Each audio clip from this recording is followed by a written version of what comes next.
Procedure where the person against whom order is made under section 152 appear to show cause।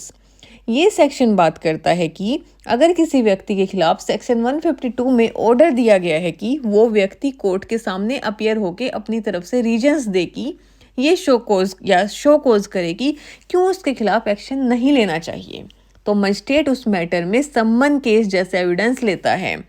मतलब दोनों की तरफ की बात सुनी जाती है।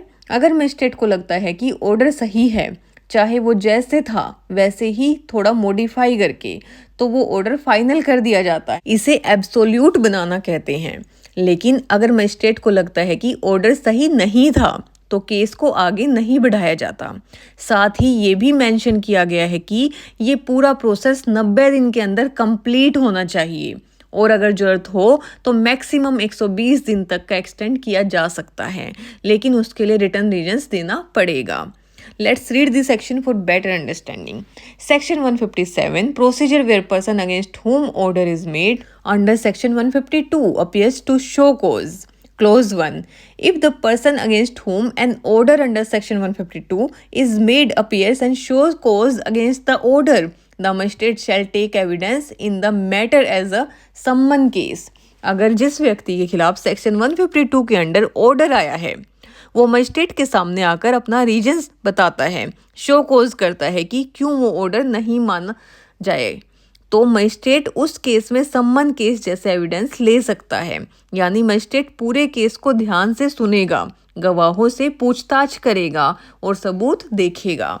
After that, close 2, if the magistrate is satisfied that the order either as originally made or subject to such modification as he considers necessary is reasonable and proper, the order shall be made absolute without modification or as the case may be with such modification। मतलब अगर magistrate को लगता है कि order सही है या थोड़ी सी मॉडिफिकेशन के साथ सही हो सकता है तो वो ऑर्डर को फाइनल बना देता है बिना मॉडिफिकेशन के साथ। मतलब या तो ऑर्डर को वैसे ही मान लिया जाता है या जरूरत पड़ने पर थोड़ा बदल सकते हैं। After that, close 3, if the magistrate is not so satisfied, no further proceedings shall be taken in the case, provided that the proceedings under this section shall be completed as soon as possible within a period of 90 days, which may be extended for the regions to be recorded in writing to 120 days। अगर magistrate को लगता है कि order सही नहीं है या कोई गलत फैसला हुआ है तो वो केस में और आगे की कार्रवाई नहीं करता। इसका मतलब ऑर्डर खत्म समझ लो। इस पूरी हियरिंग और डिसीजन को मजिस्ट्रेट जल्दी से जल्दी करता है, यूजुअली 90 दिन के अंदर, पर कुछ खास वजह से समय 120 दिन तक बढ़ाया जा सकता है। इसको एक उदाहरण के साथ समझते हैं। मजिस्ट्रेट ने आपको ऑर्डर दिया कि आप अपने गेट के आगे ऑब्स्ट्रक्शन हटाओ।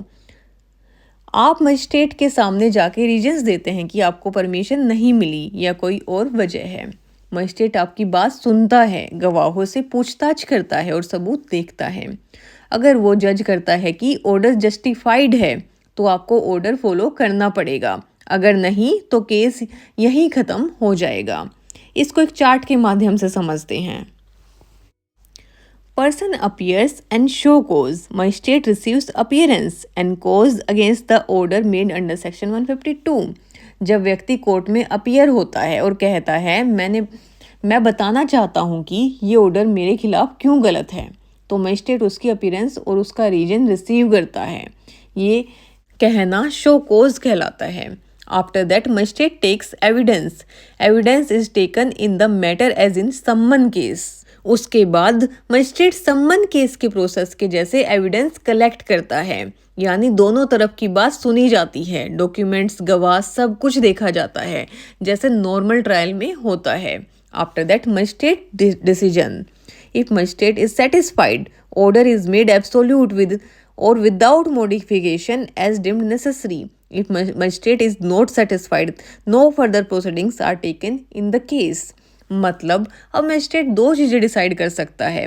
अगर मजिस्ट्रेट सेटिस्फाई हो जाता है कि ऑर्डर सही था, चाहे एज इट इज़ या थोड़ा मॉडिफाई करके, तो वो ऑर्डर को एब्सोल्यूट बना देता है, यानी फाइनल हो जाता है। और अगर मजिस्ट्रेट सेटिस्फाई नहीं होता तो आगे की प्रोसीडिंग्स नहीं होती, केस वहीं क्लोज हो जाता है। After that, time frame for completion of proceedings. The proceedings must be completed within 90 days. This period may be extended to 120 days with reasons recorded in writing. मतलब ये पूरा प्रोसेस 90 दिन के अंदर कंप्लीट करना मैंडेटरी है, लेकिन अगर कोई जेन्युइन रीजन हो तो मजिस्ट्रेट लिखित रीजंस के साथ मैक्सिमम 120 दिन तक एक्सटेंड कर सकता है। अगर व्यक्ति अपनी तरफ से रीजन देता है तो मजिस्ट्रेट उसके एविडेंस सुनता है। अगर ऑर्डर सही है तो फाइनल हो जाता है, वरना केस बंद हो जाता है। लेकिन ये सब 90 से 120 दिन के अंदर ही कंप्लीट होना चाहिए। If you found this video helpful, don't forget to like, subscribe and share. Your support helps us create more free legal content. Drop your questions in the comments below. We love hearing from you. Thank you.